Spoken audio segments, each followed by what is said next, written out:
Olá, me llamo Andressa e sou estudante de medicina da Universidade Técnica Privada Cosmos e juntamente com meus companheiros vou falar sobre a regulação da expressão rênica.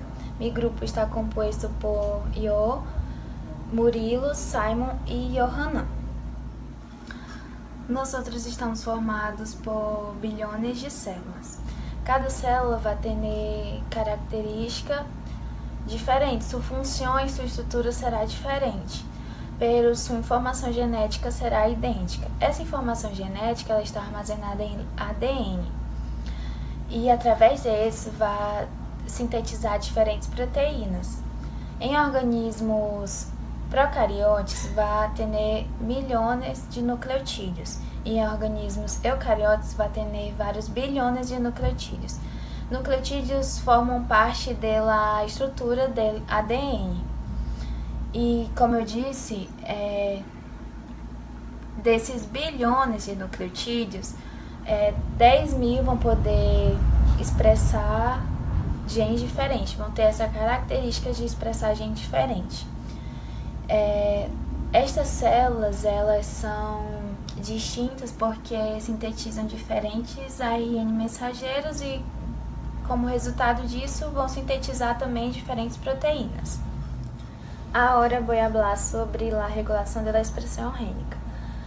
Expressão rênica se refere ao processo mediante o qual a informação codificada de um gene transcreve em um ou vários ARN funcionais, ou seja, vão expressar a informação codificada. O processo da expressão de um gene se inicia com a transcrição através de fatores transcricionais, que são proteínas de união ao ADN. E como resultado disso, o ARN mensageiro, que vai continuar com a tradução e formação de proteínas maduras, ativas e funcionais. A expressão gênica se regula em níveis, desde seu início até seu fim. E esses níveis para o controle da expressão gênica são os seguintes: pré-transcrição, transcrição, processamento do transcrito primário, do ARN, transporte de ARN mensageiro ao citoplasma, tradução do ARN mensageiro, degradação do ARN mensageiro e, por último, modificações pós-traducionais. O nível pré-transcripcional é o primeiro nível e o primeiro passo da expressão gênica é um câmbio em la cromatina. Em uma célula eucariota, o ADN se encontra enrolado em las histonas para formar nucleossomas, impedindo a transcrição de los genes. Em la metilação, vai ser a aderência de um grupo metila a uma histona determinada. Esse processo vai desfavorecer a transcrição. Em la acetilação, vai se aderir um grupo acetil a uma histona determinada, favorecendo a descondensação do ADN, permitindo a transcrição. Esse processo vai favorecer através das enzimas acetiltransferases. O coativador ele vai ter a função de añadir um grupo acetil às histonas que estavam pegadas ao ADN, ou seja, ele vai ter a função de separar as histonas. Esse processo vai favorecer a transcrição. A nível transcricional, o controle da expressão gênica vai ter elementos que intervêm, que são os elementos cis e os elementos trans. Os elementos cis eles estão constituídos por sequências em ADN, que são os promotores, potenciadores e silenciadores. Em los elementos trans, são fatores transcricionais unidos ao ADN que desempenham um papel fundamental neste controle. Control operacional en procariontes. Para que ocurra una buena transcripción, los microorganismos procariontes necesitan de dos condiciones: condiciones ambientales y condiciones alimentares. En las bacterias, sus genes van a estar agrupados en operones. Lo que serían los operones serían fragmentos de ADN y también funcionarían como unidades transcripcionales. Un ejemplo sería el operón LAC, que está presente en la Escherichia coli, que va a mostrar cómo se va a ocurrir una transcripción en un operón. El operón LAC es responsable por metabolizar la lactosa y transformarla en energía. Cuando la bacteria está presente en un medio rico en lactosa, ella va a activar la transcripción de los operones y también la expresión de sus tres genes, que serían el gene Z, el gene Y y el gene A. En la transcripción actuarían dos factores transcripcionales que serían el represor, que va a inhibir la transcripción, y la lactosa, que va a estimular la transcripción, y la lactosa, que va a estimular la transcripción. Control transcripcional en eucariontes. La transcripción depende de cada gen y los genes están controlados por un promotor, y este puede ser sencillo o complejo. Actúan también otros factores transcripcionales como los potenciadores y los silenciadores. Los factores transcripcionales pueden se dividir en dos: generales y específicos. Los generales son los más comunes porque se unen a un promotor juntamente con la ARN polimerasa. Los específicos se unen a los sitios reguladores en un gen específico. Los primeros genes a ser estudiados fueron los genes virales, y todos los genes poseen y tienen una caja TATA, que son secuencias ricas en timina y adenina. Existen también otros genes que pueden hacer transcripción constantemente, que son llamados de genes de expresión constitutiva, que no contienen caja TATA, pero son ricos en guanina y citosina.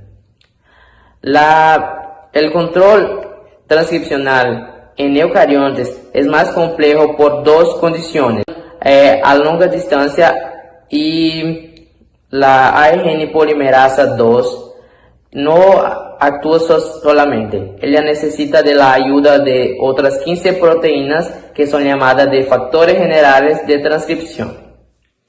Factores generales de transcripción son proteínas que tienen la capacidad de interactuar juntamente con la ARN polimerasa eucariota para que ocurra la transcripción. Las proteínas TF2 se ensamblan de forma coordinada hasta el promotor. La ensamblaje empieza con la unión de la proteína TF2D a la caja TATA del promotor, en el promotor. Luego se acoplan las proteínas TF2A y TF2B. Después viene la proteína TF2F, que juntamente con la ARN polimerasa 2 va a formar un complejo y van a se unir con el promotor. Y las demás proteínas se acoplan después. La proteína TF2E cumple su acción de helicasa, que va a desenrollar el ADN, y la TF2H va a fosforilar la ARN polimerasa activándola. Estructura de los factores transcripcionales. Existen 4 posibles estructuras que nosotros podemos observar. La primera es la hélice vuelta hélice, que fue la primera a ser observada, reconocida, y es la más abundante y está presente en casi todas las proteínas. Después viene la hélice alza hélice, que es una alfa hélice corta conectada a través de una horquilla a una hélice más grande o igual. Después vienen los dedos de zinc, que es una alfa hélice junto con una beta hélice plegada unida por átomos de zinc. Después viene el zíper de leucinas, que son formados por dímeros para fortificar la unión, tornarla más fuerte. Buen día, mi nombre es Murilo Lemos y yo voy a continuar la explicación a partir de activación de los factores transcripcionales. La activación de los factores transcripcionales puede ocurrir de 4 formas diferentes. La primera, y sería la más fácil, sería la fosforilación, que es la activación del factor transcripcional por meio de adição de um grupo fosfato ao fator. Vale recordar que os fatores transcripcionais são proteínas, certo? E com a fosforilação ocorre o agrupamento de um grupo fosfato e assim a ativação do fator transcripcional. O segundo forma de ativação dos fatores transcripcionais é a união ligante-receptor. O que seria isto?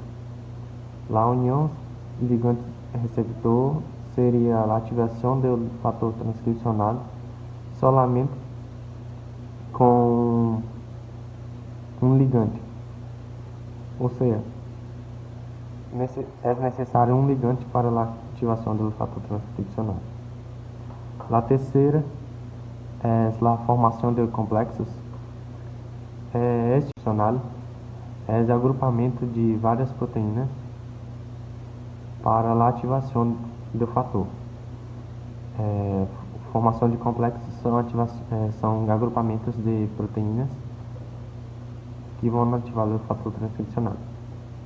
A quarta é a liberação do inibidor. Neste caso, há um inibidor no fator transcripcional que na liberação do inibidor seria a degradação deste inibidor e assim hace com que o fator transcripcional se ative e volte às suas funções normais. E a última é a transcrição, não menos importante, pero também uma das mais rápidas e fáceis de fazer. Pero a transcrição só ocorre se é necessário a transcrição em restante parte dos processos. Ou seja, a transcrição só ocorre se necessário se precisar da transcrição em outras partes dos processos. O seguinte tópico seria a regulação mediante potenciadores, NASER. A regulação mediante potenciadores nada mais do que potenciadores, também conhecidos como amplificadores, o nível de transcrição gênica. Ou seja, regulação mediante potenciadores seria a ligação a potenciadores seriam a ligação com proteínas e isto aumentar a transcrição gênica. Controle pós-transcripcional. O controle pós-transcripcional é um controle menos comum da transcrição gênica ou da regulação gênica. É um controle menos comum porque o controle más usado sería del inicio de la transcripción. Y ele ocorre depois da transcrição. Um controle menos comum, pero que ocorre. Atenuação da transcrição. Atenuação da transcrição, o que nos mostra?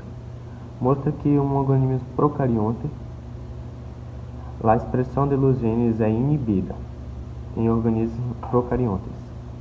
E já em organismos eucariontes, as proteínas se juntam ao promotor do DNA em la transcrição. Promotor, aquele que vai criar o primer e vai iniciar o processo de transcrição. Então, a ação da transcrição, o que nos mostra? Mostra que um organismo procarionte, a expressão de los genes é inibida em organismos procariontes. E já em organismos eucariontes, as proteínas se juntam ao promotor do DNA em la transcrição. Promotor, aquele que vai criar o primer e vai iniciar o processo de transcrição. Então, no caso, em organismos eucariontes, a atenuação da transcrição, as proteínas vão se unir ao promotor, e em organismos procariontes não vai ocorrer porque a expressão de los genes é inibida. Próximo é controle de processamento. O que seria isso? O controle de processamento são de duas formas. Ocorre por corte em palma e o processo de splicing. O processo de splicing, relembrando, como já estudamos em el capítulo de transcrição, é a retirada de introns para que solamente fiquem os exons. Seria isso. E o último é a edição do ARN. Edição do ARN normalmente se fala sobre lo normalmente e la más. Bueno, meu nome é Simon, dando continuidade controle de transporte de ARN. El ARN sai do núcleo ao citoplasma. El ARN, como qualquer outra molécula que sai do núcleo, pero ele não pode sair do núcleo sem proteção. Se ele sair sem proteção, ele pode se degradar por uma enzima chamada endonucleasa, que é a função de degradação da ARN.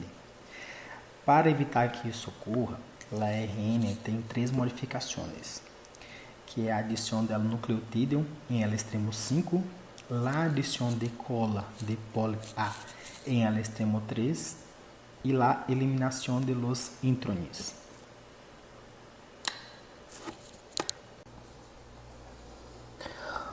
Controle de tradução. A tradução ela começa quando pequenas subunidades de ribossomos ela reconhece o condo inicial. Então, o primeiro passo é reconhecer o condo inicial e aí começa a tradução.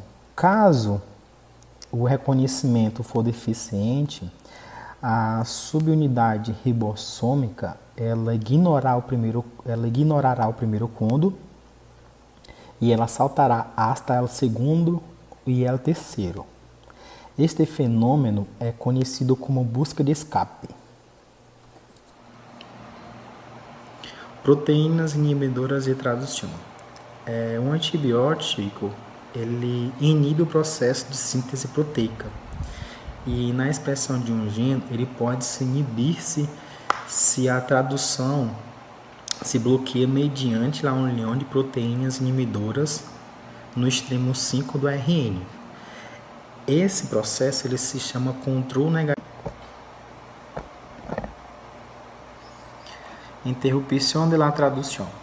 O processo de síntese de proteínas é automático, isto é, uma vez iniciado deve terminar-se. Em casos especiais, um processo denominado recodificação tradicional pode alterar o processo de tradução. A interrupção tem duas possibilidades para que lá ocorra: câmbios em marco de leitura, o código original ele se altera e interrompe a tradução, e a adesão do ARN de interferência, que ocorre a interferência em la tradução.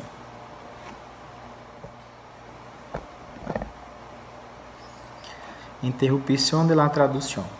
O processo de síntese de proteínas é automático, isto é, uma vez iniciado deve terminar-se. Em casos especiais, um processo denominado recodificação tradicional pode alterar o processo de tradução. A interrupção tem duas possibilidades para que lá ocorra: câmbios em marco de leitura, o código original ele se altera e interrompe a tradução, e a adesão do ARN de interferência, que ocorre a interferência em la tradução. Nossa referência bibliográfica é o livro de Biologia Molecular, Fundamentos e Aplicações na Ciência da Saúde. Obrigado pela atenção, doutores e doutoras. Graças.